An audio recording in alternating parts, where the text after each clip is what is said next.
2021 அதிமுக இருந்து தமிழ்நாட்டை மீட்டாச்சு.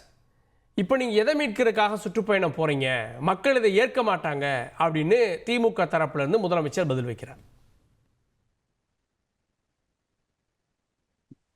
அந்த பதில் கொடுக்கறக்கே அவங்களுக்கு 5 நாள் தேவைப்பட்டிருக்கு. 5 நாள் யோசிச்சு என்னடா சொல்லலாம் அப்படின்னு பிரச்சாரம் ஆரம்பித்து இன்னையோட வெற்றிகரமாக 4வது நாள் போயிட்டு இருக்கு. இதுதான் திமுகவோட டக்கா அப்படிங்கிற மாதிரி இருக்கு. மக்களை காப்போம், தமிழகத்தை மீட்போம் அப்படிங்கிறது பிரச்சாரத்துக்கு வச்சு எவ்வளோ நாள் ஆகுது. எதனால் தமிழகத்தை மீட்க வேண்டும்? அப்பா மகன் பேரன் என்று ஜனநாயகத்தில் மன்னராட்சி நடந்து கொண்டு ஒரு கட்சியும் ஒரு ஆட்சியும் ஒரே குடும்பம் தன்னுடைய கட்டுப்பாட்டில் வைத்து தமிழகத்திற்கும் ஜனநாயகத்திற்கும் துரோகம் இழைக்கிறது. அதுலேருந்து மீட்கணும். அப்புறம் எல்லாத்துலேயும் முன்னோடி மாநிலமாக இருந்த தமிழகம் இன்னைக்கு இருண்ட தமிழகமாக மாறிட்டு இருக்கு. சட்ட ஒழுங்கு பிரச்சனை, பாலியல் வன்கொடுமைகள், விளம்பரம் தான் வருது 4 வருஷமே. இந்த விளம்பரம் ஆக்கப்பூர்வமாக களத்தில் எதிரொலிக்கிறதா அப்படின்னா அதுவும் இல்லை. இன்னும் 1 வருஷம் விளம்பரத்திலே போயிடும் அப்படின்னா தமிழகத்தை மீட்காமல் என்ன பண்ணணும்? வேலை வாய்ப்புலேருந்து ஆரம்பித்து விலைவாசி ஏற்றத்துலேருந்து ஆரம்பித்து சாமானியர்கள் படும் அவதி, அன்றாடம் சாமானியர்கள் படும் அவதி கட்டுக்கடங்காமல் இருக்குது. அப்போ தமிழகத்தை மீட்பதுங்கிறது தானே சரியான இதாக இருக்கும். இல்லை, நாங்கள் தான் விடியலை கொடுத்துருக்கோம், உங்களுடைய ஆட்சி தான் அப்படி இருந்துச்சு, அதிமுக இருந்தால் நாங்கள் மீட்டிருக்கோம் அப்படின்ற. ஆமாம் சார், அவருக்கு இன்னும் தெரில சார். 10 வருட ஆட்சி காலத்தில் முதல்ல 2 வருஷம் எத்தனை மின் தடை, 16 மணி நேரம் மின் வெட்டில் ஆரம்பித்த ஆட்சி. கடைசி 2 ஆண்டுகளில் கொரோனா அப்படிங்கிற கொடிய நோய். அந்த கொரோனாவில் உலகமே முடங்கி இருக்கும் பொழுது கூட 64,000 கோடி முதலீடு ஈட்டி நம்பர் 1 மாநிலமாக தமிழ்நாடு இருந்தது. 6,60,000 கோடின்னு புரிந்துணர்வு ஒப்பந்தம் போட்டோம், உலக முதலீட்டாளர் மாநாடு நடத்தினோம், துபாய் போனோம், ஸ்பெயின் போனோம், அமெரிக்கா போனோம். எல்லாம் கலர் விளம்பரங்களாக தான் இருக்கான, களத்தில் எதுவுமே இல்லையே. எந்த ஒரு முதலீடுமே தமிழகத்தை முன்னோடி மாநிலமாக நிலத்தின மாதிரி ஒரு வரலாறு எதுவும் தெரியலையே. ஜிடிபி என்னமோ இப்போதான் தமிழ்நாடு 6.9.6 பார்க்குற மாதிரி பேசுகிறாங்களே. வரலாறு திருப்பி பார்க்க சொல்லுங்கள். டபுள் டிஜிட் எப்போ வந்துச்சுன்னு 2011-12 ஜிடிபி எடுத்து பார்க்க சொல்லுங்கள். 2018 இந்தியாவின் ஜிடிபியே 4.3 இருக்கும்போது தமிழ்நாடு 8.6. இப்போ இந்தியாவோட ஜிடிபி 8, அதுலேருந்து ஒரு 1% தான் அதிகம். எதுக்கு இவ்வளோ தம்பட்டம் விளம்பரம்? எவ்வளோ பிரச்சனைகள் களத்தில் இருக்குங்கிறது கூட தெரியாமல், உட்கட்சி பிரச்சனைகள் எவ்வளோ இருக்குன்னு கூட தெரியாமல், ஒரு மேயர் மேலே அதிருப்தி, கூண்டோட 200 கோடி கொள்ளையடிச்ச கூட்டத்துக்கு ராஜினாமா, தினம் உள்கட்சி பிரச்சனை, சண்டை மண்டை உடஞ்சிட்டு இருக்காங்க. கூட்டணி கட்சிகள்லேருந்து வரும் சமீகள் ஒன்றும் பெரிய பாசிட்டிவாக இல்லை. இவ்வளோ இருக்கும் பொழுது 26 அரியணை ஏறி மகன் கையில் கொடுத்துட்டு மகனே அரியணை ஏற்றக்கூடிய தேர்தல். இது வாழ்வா சாவாங்கிற பிரச்சனை திமுக கட்சி இல்லை, முக ஸ்டாலின் குடும்பத்தினருக்கு. ஏன்னா அவர் தான் கொஞ்சம் 2021 முன்னாடி ஒரு பேட்டியில் சொன்னார் ஒரு டிவியில், நிச்சயமாக எனது குடும்பத்திலிருந்து என் மகனோ என் மருமகளோ யாருமே அரசியலுக்கு வரமாட்டாங்கன்னு உறுதியாக சொல்கிறேன்னு சொன்னார். அதுக்கப்புறம் பையன் எம்எல்ஏ ஆகி மந்திரியாகி துணை முதலமைச்சராகி அடுத்த 2026 என்ன நடக்க போகுது? குற்றச்சாட்டை மக்களுக்கு நல்லது பண்ணுங்கிற தேர்தல் இல்லை, குடும்ப ஆட்சி, குடும்ப கட்சி அப்படின்னு சொல்றீங்க. ஆனா இவங்க எல்லாம் ஓட்டு போடாம தேர்வை வந்துட்டாங்களா? அவர் எம்எல்ஏ ஆகுறாரு, எம்எல்ஏக்கள் முடிவு பண்றாங்க, துணை முதலமைச்சர் ஆகுறாரு. அந்த எம்எல்ஏ சீட்டுக்கு வாய்ப்பு எத்தனை பேர் இருக்காங்கன்னு இருக்குல்ல, கட்சியில் எவ்வளோ பேர் உழைச்சாங்க, எத்தனை வருட காலம் உழைத்தார்கள்னு இருக்குல்ல. அது இல்லாமல் அதே கேள்வியை உதயநிதியில் ஒரு பேட்டி எடுத்து கூட வந்தது. ஏன்னா உதயநிதி அரசியலுக்கு வரலாமா? இல்லை, என்னையோட கட்சியில் உழைச்சவங்க நிறைய பேர் இருக்காங்கன்னு சொன்னதே அவர் தான். ஸோ வாய்ப்பு வழங்கக்கூடிய இடத்தில் இருப்பது, அதிகாரத்தை கையில் வச்சிருக்கிறது ஒரே ஒரு குடும்பம் தான் கையில் வச்சிருக்கிறாங்க. சரி, கேட்போம். அப்போது ஒரு குடும்பத்திலேருந்து திமுக கட்சியை காப்பாற்றுற வேலையே பெருசாக இருக்கு.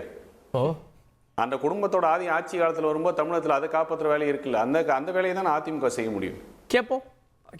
ஜனநாயகம்ங்கிற பேர் உட்கட்சி ஜனநாயகம் இல்லாத இடத்துல அது எப்படி தமிழ்நாட்டை நாங்கள் காப்பாற்றினோம்னு சொல்ல முடியும் அவங்களால?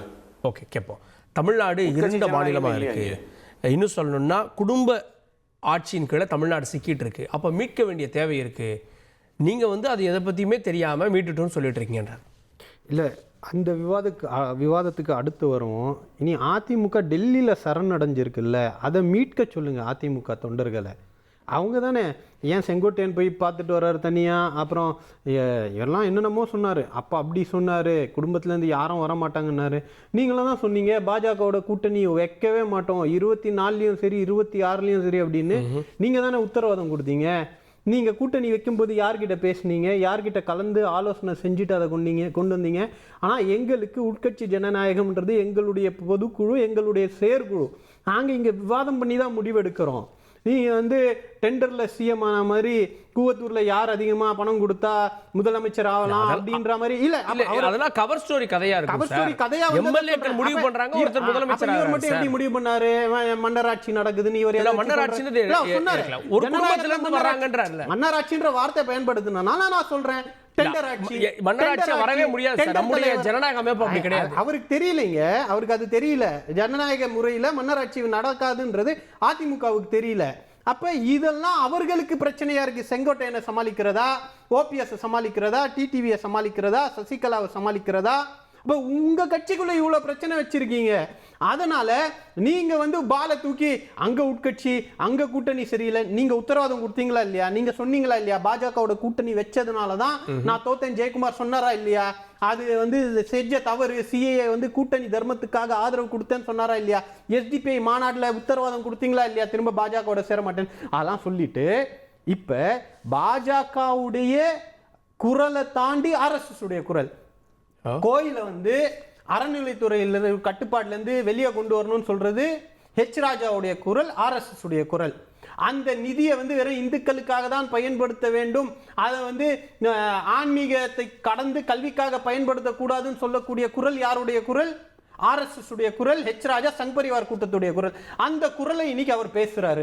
பேசிட்டு மக்கள் எதிர்ப்புன்னு அந்த அர்த்தத்துல சொல்லல. அதை நம்ம விவாதிக்கலாம். தமிழ்நாட்டை மீட்க வேண்டிய தேவை இல்லைன்னு நினைக்கிறீங்களா? ஏங்க அததான் ஏற்கனவே 21ல நீங்க ப்ரோ இன்கம்பன்சி சொல்றீங்க, ஒரு ஆன்டி இன்கம்பன்சி இருக்குன்னு அவங்க பாக்குறாங்க சார். அப்படி இருந்தா 24ல எதிரொலிச்சிருக்கணும்.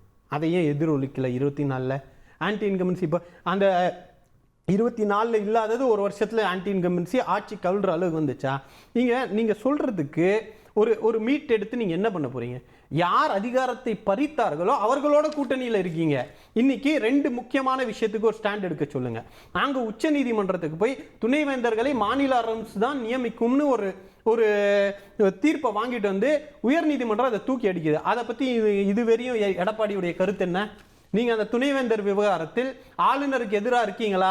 பாஜகவை கண்டனம் தெரிவிப்பீங்களா? யுஜிசி விவகாரங்கள்ல நீங்க தலையிடுறது, இங்க இருக்கக்கூடிய கல்வி நிலையங்களை அபகரிக்கக்கூடிய வேலையை செய்யக்கூடிய பாஜகவை எதிர்த்து ஒரு ஸ்டாண்ட் எடுத்து வைக்க போறீங்களா இல்லையா? அப்ப இதெல்லாம் பறித்தது யார்? பறித்தது இவங்க தான். ஜிஎஸ்டில நிதி ஒழுங்கா கொடுக்காதது பாஜக தான். அதை பத்தி கேள்வி கேட்க முடியல. சமகர சிக்ஷால ரைட் டு எஜுகேஷன் ஃபண்ட் தர மாட்டேங்கிறாங்க. சமகர சிக்ஷால அனைவருக்கும் கல்வி உரிமை சட்டத்தின் மூலமாக வர வேண்டிய நிதியை கொடுக்காதது பாஜக தான். அவர்கள் கிட்ட இருந்து அவங்க தான் இந்த அதிகாரத்தை, நிதி உரிமையை பறித்திருக்கிறார்கள். அவர்களோட கூட்டணியை வச்சிட்டு இருக்கிறது நீங்க. அது ஒவ்வொன்னா மீட்டெடுத்து கொண்டு வரக்கூடிய சட்ட போராட்டத்தை நடத்திட்டு இருக்கிறது நாங்க. அப்ப இந்த புரிதல் இல்லாம நாங்க தமிழ்நாட்டை மீட்டு யார்கிட்ட கொடுக்க போறீங்க? பறித்த பாஜக கிட்ட கொடுக்க போறீங்களா? அப்ப இதுதானே சிக்கல். இதெல்லாம் மறந்துட்டு சும்மா ஒரு உருட்டுறது குடும்ப ஆட்சிவர். ஏங்க இதை வந்து திமுக எங்கள் தலைவர், இன்னைக்கு தலைவரா இருக்கார்ல ஜெயலலிதா அம்மையாரே தோத்து போயிட்டாங்க இந்த குற்றச்சாட்டு வச்சு. நீங்க இந்த குற்றச்சாட்டை அன்னிலேருந்தே வச்சுக்கிட்டு இருக்கீங்க. வாரிசு அரசியல், குடும்ப அரசியல். அன்னைக்கும் எம்எல்ஏ ஜெயிச்சோம், இன்னைக்கும் எம்எல்ஏவா நம்மளுடைய உதயண்ணா ஜெயிச்சிருக்காரு. எல்லாமே மக்கள் கிட்ட நீங்க வைக்கிறீங்க, மக்கள் தூக்கி அடிக்கிறாங்க. இல்ல சார், ஆனா அந்த குற்றச்சாட்டு வைக்க தார்மீகம் இல்லைன்னு சொல்ல முடியுமா? ஒரு கட்சியில எல்லாருக்கும் சம வாய்ப்பு, அது அதிமுக பாருங்கன்னா அவங்க இல்ல. அதாவது அது கட்டமைப்புன்னு ஒண்ணு இருக்கு, அதுக்கு டெமோக்ராட்டிக் செட்டப் இருக்கு, செயற்குழு இருக்கு. நான் அப்ப கேட்கிறேன், தேனியில வந்து 2014 ஓபி ரவீந்திரநாத் நின்னார்ல, அதுக்கு முன்னாடி அங்க சீனியர் யாருமே கிடையாதா? ஏன் ஓபி ரவீந்திரநாத் தேர்வு செய்யப்பட்டார்? 2014 2014 ஜெயவர்தன் தென் சென்னையிலிருந்து தேர்ந்தெடுக்கப்படுறாரு. அப்ப அங்க தென் சென்னையில அதுக்கு முன்னாடி சீனியர்ஸ் யாருமே இல்லையா? அப்ப அந்த கட்சியுடைய தலைமைக்கு, அந்த கட்சியுடைய செயற்குழுக்கு, அந்த கட்சியுடைய பொதுக்குழுக்கு யாரை நியமிக்க வேண்டும், யாரை நியமிக்க கூடாது, எந்த இடத்துல வைக்கணும்ன்றது கட்சி நலன் சார்ந்து அந்த உறுப்பினர்கள் ஏற்றுக்கொண்டால் போதும். அதிமுக உட்காந்துட்டு திமுக யார் தலைவர் வரணும்னு பேசுறதுக்கான எந்த பொறுப்பும் கிடையாது. எனக்கு அதிமுக யார் வரணும் நான் சொல்ல முடியாது. நீங்க எடப்பாடி பழனிசாமி தலைவர் விமர்சிக்கிறீங்கல்ல, அதிமுக அடகு வச்சிங்க, நீ விமர்சிக்கிறீங்க. சொன்னீங்கல்ல, அது வேற அதே குற்றச்சாட்டை உங்க மேல வைக்கிறாங்க. அது வேற, இது டோட்டலி ரெண்டுமே வேற. நாங்க ஒரு கேப்போம். அடிப்படையில வைக்கிறோம். அப்ப நீங்க அந்த குற்றச்சாட்டு ஒத்துக்கிறீங்களா? ஜெயவர்தனுக்கு கொடுத்தது வாரிசு அரசியல்னு, ஓபி ரவீந்திரநாத்துக்கு கொடுக்கப்பட்டது வாரிசு அரசியல், PH பாண்டியனுடைய மகனுக்கு கொடுத்தது அது வந்து மனோஜ் பாண்டியனுக்கு கொடுத்தது வாரிசு அரசியல். அப்ப இதெல்லாம் எடுத்துக்கோங்க. இப்ப ராஜ் சத்யன் வாரிசு அரசியலா? இதெல்லாம் எடுப்போமே, எல்லாமே எடுத்து பேசுவோம். அப்போ உங்களுக்கு வந்தா அது ஜனநாயக முறைப்படி கொடுக்கப்படுறது. ஆனா இங்க நாங்க ஒரு பொதுக்குழு, செயற்குழு எல்லாரும் தீர்மானம் செய்து எடுத்து விட்டு வர்றது. நீங்க மன்னர் ஆட்சின்னு விமர்சிப்பீங்க. இன்னைக்கு என்னன்னா தலைப்பை கடந்து நம்ம பேசிட்டு இருக்கோம். தலைப்பு நீங்க சொன்னதுன்றது மீட்புல பிரச்சனைகள் என்ன. இன்னைக்கு அறநிலைத்துறை நிதியில இருந்து அவர் பேசுறாரு.